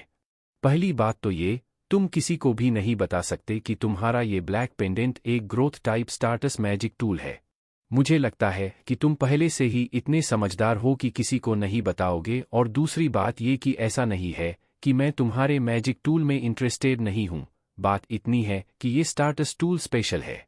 इसे देखकर ऐसा लगता है कि तुम्हारे साथ इसकी एक स्पिरिचुअल लिंक बन गई है जिससे ये तुमसे जुड़ गया है। मिस मीरा ने आरव को सब कुछ ईमानदारी से बताया। क्या ये पेंडेंट इसके यूजर से जुड़ जाता है? आरव सच में कंफ्यूज हो गया था। जब भी आरव इसे उतारने की कोशिश करता, इसमें अजीब सी एनर्जी बाहर निकलती। सबसे जरूरी बात ये कि growth type stardust magic tool का ग्रो होना जरूरी है। ये स्पिरिट एसेंस और दूसरे मैजिक टूल्स की एनर्जी को अपने फ्यूल की तरह यूज करता है। अभी तो ये किसी common grade stardust magic tool की तरह ही है। जो मैजिक सोर्सेस इससे ग्रो होने के लिए चाहिए हो, वो एक spirit grade stardust magic tool से भी बड़े हो सकते हैं। अगर ऐसा कुछ भी हुआ तो तुम्हारा ये खजाना वेस्ट हो जाएगा, मिस मीरा ने कहा। आरव ने उनकी बात सुनकर अपना सिर हिलाया और कुछ देर सोचने के बाद पूछा, मीरा मैम, ये सोल एसेंस क्या है? जब भी किसी मैजिकल बीस्ट की मौत होती है तो उसी पल उसकी सोल उसकी फिजिकल बॉडी को छोड़ देती है, और ये सोल उस बॉडी की लाइफ खत्म होने के बाद उसको छोड़कर एक स्पिरिट बन जाती है। लेकिन अगर उस बीस्ट की मौत के बाद भी वो सोल उसकी बॉडी में ही रह जाती है तो उसके बॉडी से एक स्पेशल स्पिरिट रेडियंस छोटे जुगनू की तरह निकालता है, और ये सोल उसकी मौत के बाद भी उसके बॉडी में ही रहती है। वो नॉर्मल सोल से 10 गुना ज्यादा प्योर होता है, इसलिए इसे स्पिरिट एसेंस कहते हैं। स्पिरिट एसेंस किसी भी स्टार डस्ट मैजिक टूल को अपग्रेड करने के लिए बेहद जरूरी होता है। उन्होंने बिल्कुल टीचर की तरह ही आरव को समझाया। मतलब, अगर मुझे अपने इस पेंडेंट को ग्रो करवाना है तो इसका सबसे अच्छा तरीका है स्पिरिट एसेंस। तो फिर तो मुझे जल्द ही अपनी पावर्स बढ़ानी होंगी जिससे मैं कुछ मैजिकल बीस्ट को मार सकूं और स्पिरिट एसेंस कलेक्ट कर सकूं, आरव ने एक्साइटेड होते हुए कहा। मिस मीरा ने अपना सिर हिलाया और फिर कहा, तुम इन्हें जल्दी कलेक्ट करो और याद रखना, मरने से पहले अपना लोकेशन मेरे साथ शेयर जरूर करना। मैं मैजिकल बीस्ट के पेट से तुम्हारा स्केलेटन और ग्रोथ मैजिकल टूल दोनों ले आऊंगी। आरव को समझ नहीं आया कि वो अब क्या कहे और इसलिए वो हंसने लगा। चलो अब मुझे वो टूटा हुआ स्टारस्ट मैजिक टूल दे दो जो तुम्हें स्कूल से मिला था, मैं उसे ठीक कर दूंगी। लेकिन याद रखना, मैं किसी को बिना बताए तुम्हारी मदद कर रही हूं, तो इस मदद को कभी भूलना मत। मिस मीरा ये बोलते वक्त मजाक नहीं कर रही थी, बल्कि सच रही थी। थैंक यू मैम, अगर फ्यूचर में कभी भी आपको मेरी मदद की ज़रूरत पड़े तो मुझे ज़रूर याद कीजिएगा, आरव ने कहा। मिस मीरा से हेल्प मांगकर उसने कुछ गलत नहीं किया था। मिस मीरा ने उस स्टारडस्ट मैजिक टूल को लेकर आरव का बहुत बड़ा सिर दर्द दूर कर दिया था, नहीं तो न जाने प्रोफेसर मिश्रा को आरव क्या जवाब देता। अब कोई मुझे स्कूल से बाहर नहीं निकाल पाएगा, अब सब ठीक है। और इसके साथ ही मेरे इस काले पेंडेंट ने स्कूल के स्टारडस्ट मैजिक टूल की एनर्जी भी ले ली है, जिसका मतलब ये है कि अब मैं इसे हमेशा के लिए यूज कर पाऊंगा।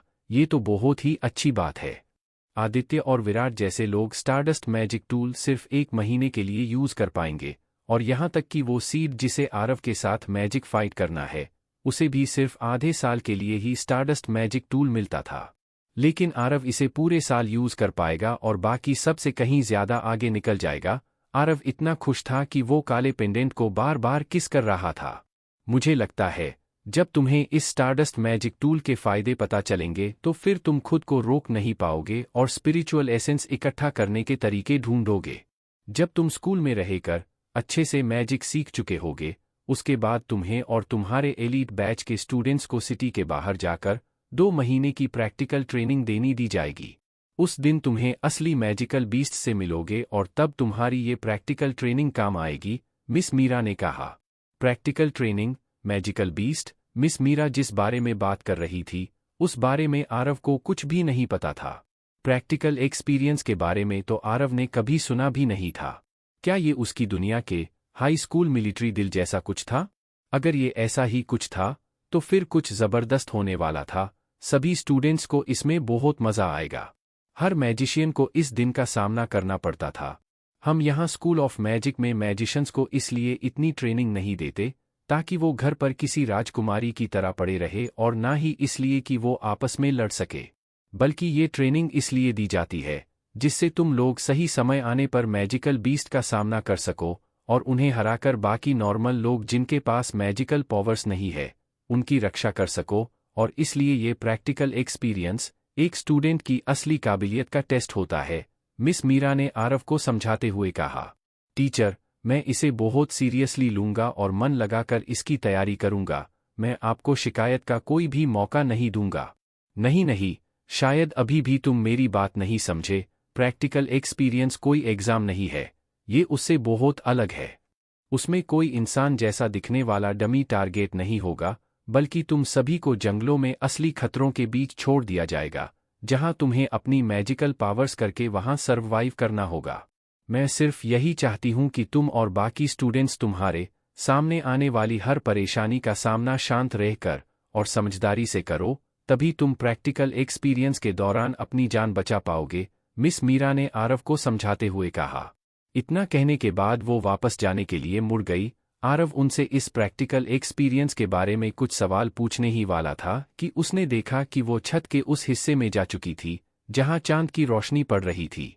वहां एकदम अंधेरा था और एक पल में वो वहां से गायब हो गई। अब सब कुछ साफ दिखाई दे रहा था, वो सच में अंधेरे से जाकर मिल गई थी।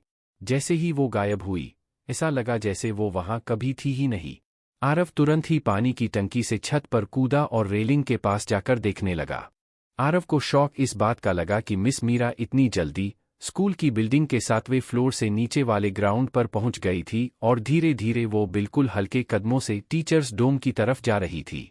चांद की रोशनी में मिस मीरा बिल्कुल किसी सुंदर परी की तरह दिख रही थी। लेकिन जैसे ही वो पेड़ के नीचे से गुजरी, अचानक वो आरव को दिखना बंद हो गई और कुछ ही पलों में वहां से गायब हो गई। ये देखकर आरव की आंखें फटी की फटी रह गई थी। ये मिस मीरा तो बहुत मिस्टीरियस टाइप की इंसान है, और ये कौन सा स्किल है जिससे वो इतनी जल्दी टीचर्स डोंट पहुंच गई? आरव ने सोचा। जितने भी एलिमेंट्स आरव को पता थे उनमें से सिर्फ विंड एलिमेंट का स्किल विंड ट्रेल से ही इतने कम समय में एक जगह से दूसरी जगह तक पहुंचा जा सकता था। मिस मीरा के स्किल के बारे में सोचकर ही आरव एक्साइटेड हो रहा था, लेकिन मिस मीरा ने वहां से जाने के लिए जिस मैजिक का इस्तेमाल किया था वो विंड ट्रेल नहीं था। आरव भी उसके बारे में जानना चाहता था और ये स्किल मिस मीरा से सीखना भी चाहता था। कितना कूल था ना वो। पता नहीं मैं ये स्किल कब सीख पाऊंगा। मिस मीरा किसी भी आम टीचर से अलग थी। जहां तक आरव को पता था, एक मैजिशियन दूसरा एलिमेंट तब अवेकन कर पाता था जब वो इंटरमीडिएट रैंक तक पहुंच जाता था। इसका मतलब ये था कि मिस मीरा एक इंटरमीडिएट रैंक की मैजिशियन थी। इस छोटे से अश्वेत शहर में एक इंटरमीडिएट रैंक का मैजिशियन होना बहुत बड़ी बात थी। मुझे लगता है कि मिस मीरा इस शहर के सबसे पावरफुल मैजिशियंस में से एक है। मुझे हमेशा इनके गुड बुक्स में ही रहना होगा, तभी मैं जल्दी प्रोग्रेस कर पाऊंगा, आरव ने सोचा। CH28 mister Suryansh. Practical experience की बातें पूरे स्कूल में होना शुरू हो गई थी। जगह जगह स्टूडेंट्स आपस में इसके बारे में बातें कर रहे थे। क्या तुमने ये सुना? हमारे मैजिक कल्टीवेशन के कुछ महीने निकल जाने के बाद हमें प्रैक्टिकल एक्सपीरियंस के लिए ले जाया जाएगा। ये प्रैक्टिकल एक्सपीरियंस क्या है? इसका मतलब ये है कि हमें सिटी के बाहर वाले इलाके में ले जाया जाएगा, जहां हमें 2 महीने तक रहना पड़ेगा और वही हमें प्रैक्टिकल ट्रेनिंग भी दी जाएगी। ऐसा कैसे हो सकता है? मैंने तो बचपन से ही सुना है कि उस इलाके में मैजिकल बीस्ट होते हैं जो इंसानों को खाते हैं। मैं वहां नहीं जाने वाला। तुम्हें तो जाना ही पड़ेगा।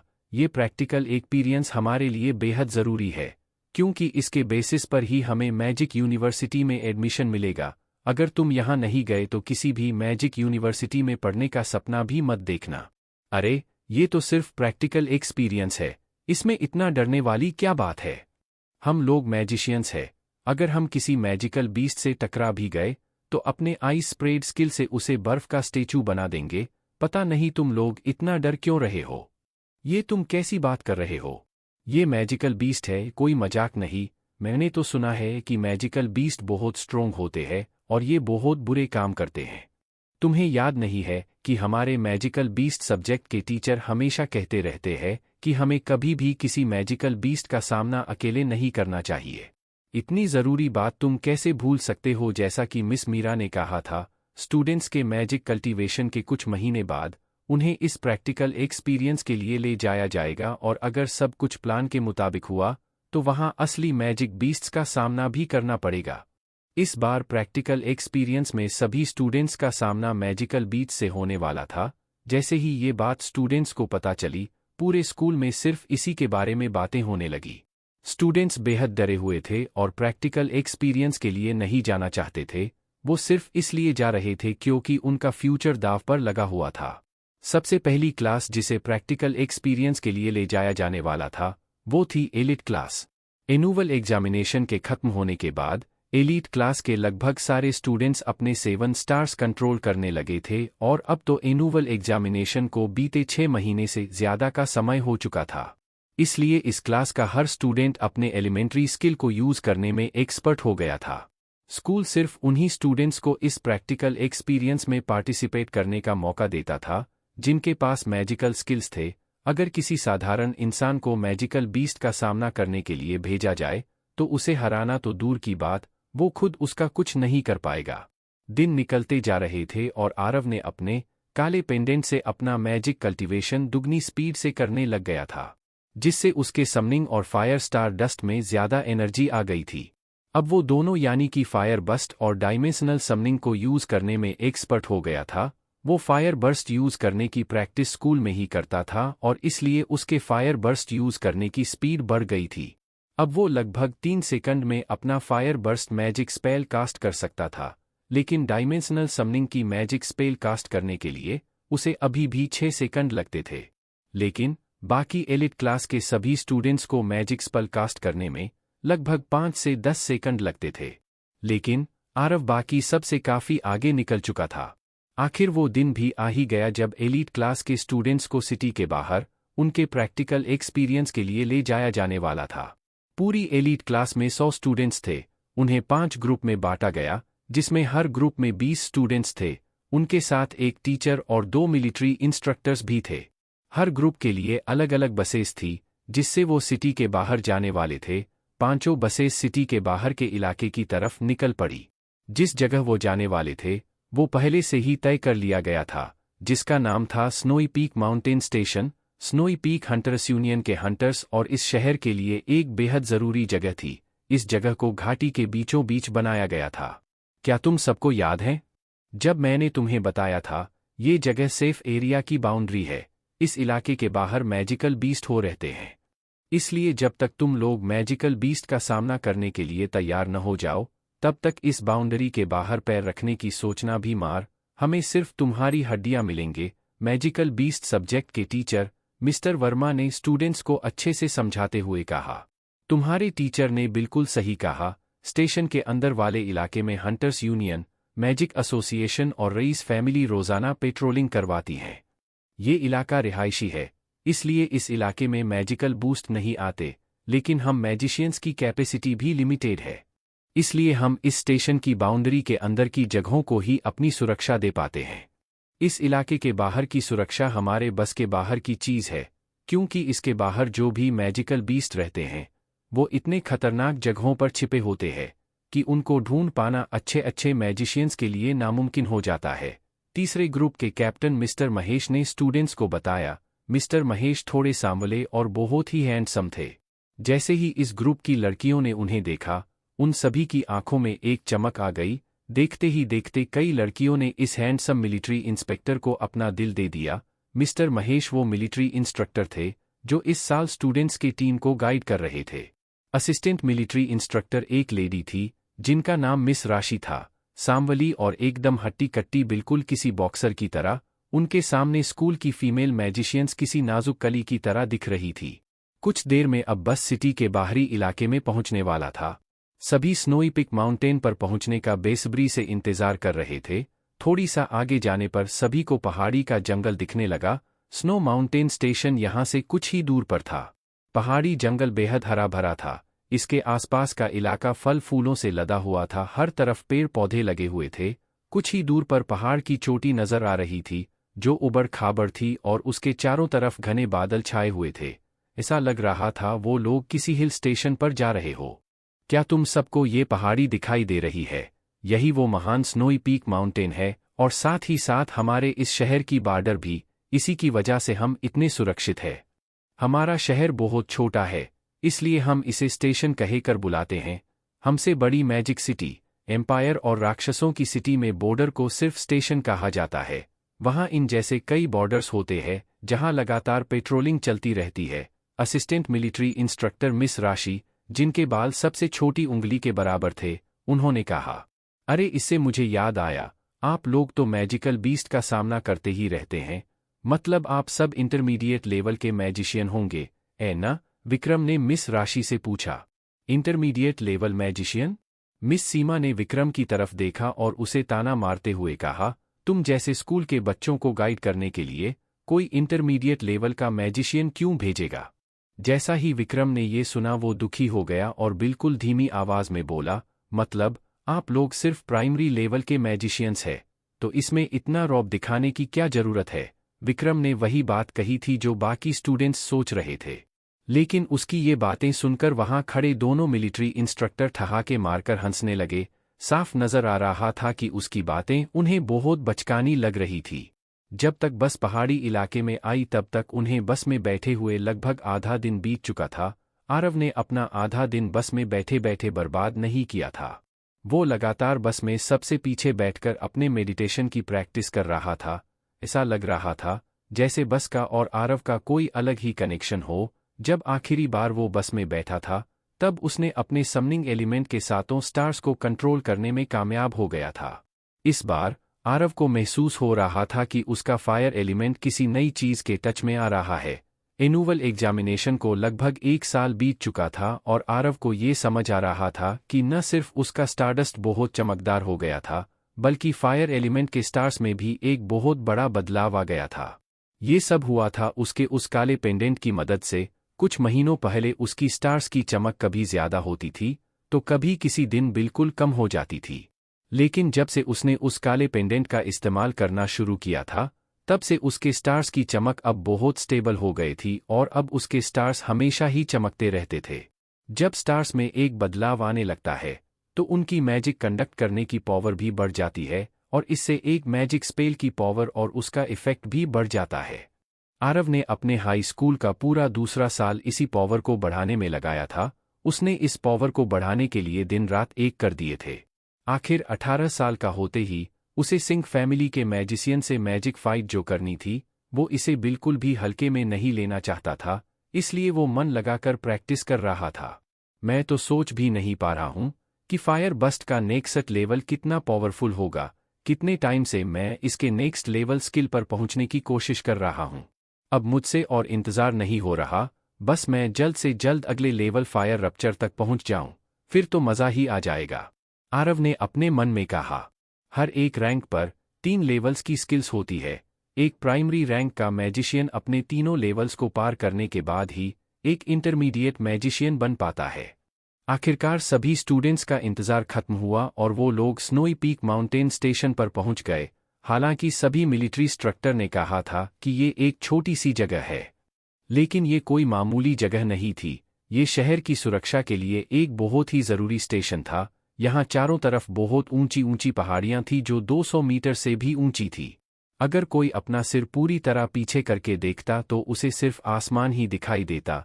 ये पहाड़ियाँ किसी भी मैजिकल बीस्ट को बॉर्डर के अंदर आने से रोकती थी और शहर की सुरक्षा के लिए बहुत ज़रूरी थी। दोनों तरफ की इन पहाड़ियों से कई नेचुरल दीवारें खड़ी हो गई थी और इसके साथ ही साथ घाटी के आगे और पीछे दोनों तरफ पत्थर के बड़े बड़े गेट्स थे जो हमेशा लॉक रहते थे। ये पूरा गढ़ घाटी के किसी छोटे से किले के जैसा था जो सबको मैजिकल बीस्ट से प्रोटेक्ट करता था। तो ये है स्नोई पीक माउंटेन स्टेशन।